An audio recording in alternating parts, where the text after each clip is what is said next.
3, 4.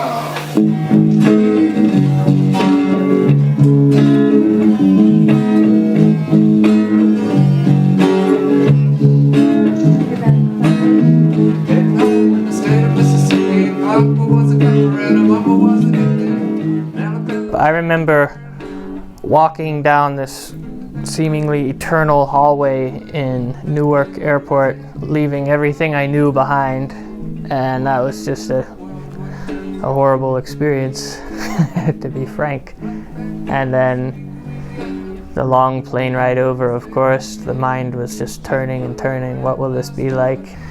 In terms of just the conditions of Kathmandu, yeah, overwhelming. Just the incredible amount of pollution, first of all. You walk down the street one day and that night you will have a cough because of the air pollution. I called it the Kathmandu cough. I've become inured to it now. It doesn't affect me, but whenever I would go into the city, I would be coughing that night. And of course the face would be black if you washed your face. And the streets are just strewn with trash everywhere.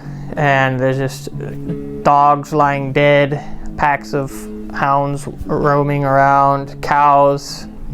Sometimes you even see a dead cow on the side of the road. Just total chaos, really. The traffic is unbelievable. The river's flowing black with sewage. On some days you can smell the sewage in the river from a mile away, depending on the wind. And then on top of all of that, there's of course the desperate poverty. Children swarming certain areas of the city, picking through the heaps of trash, looking for anything that they can find to eat, having no shoes, no shirt, just a rag wrapped around their waist.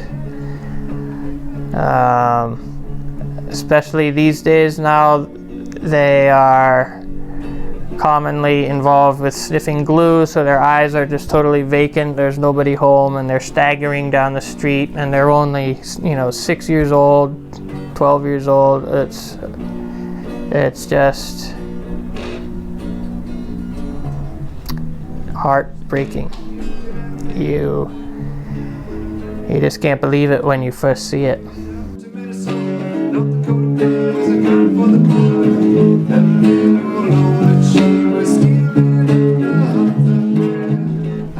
But the most difficult and challenging part of the whole experience was the changes that were occurring inside of myself. I came to see from this experience that largely who I was and wanted to be and enjoyed being was a product of the surrounding community, and that the surrounding supportive community of Bernathen was holding me into a certain shape, a certain person that I enjoyed being and I thought I was. But when I was removed to a foreign culture and I was a stranger in a strange land, I found it increasingly difficult to be that same person. And so on top of all the external challenges, I was faced with a lot of internal challenges. And the best way I can describe it is, it felt as if my spirit was being disintegrated in acid. And I see now that this is valuable because then I could be reintegrated in a more solid, strong form. But at the time, I have to say it was extremely difficult. Throwing pebbles and my daddy said stay away from Julia, but you were everything.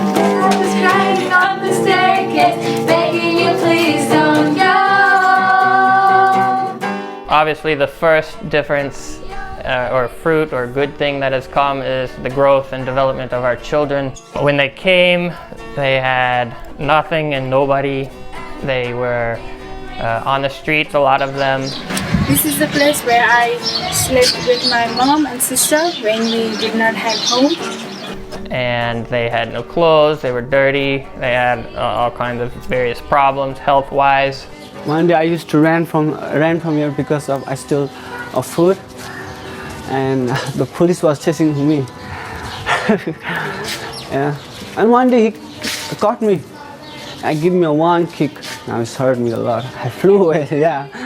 But slowly and surely they have developed into just wonderful young people. Not without problems, of course, but we are so proud of them, and they're just beautiful individual human beings. It's been remarkable to see how well they have survived their pasts and learned to thrive and enjoy life. And you know, I think there's something about the Nepali culture that really helps them to be resilient and to retain just a happiness and joy and innocence that I think, I don't know what it is and I'm not going to guess, but in American culture it's just not the same. To the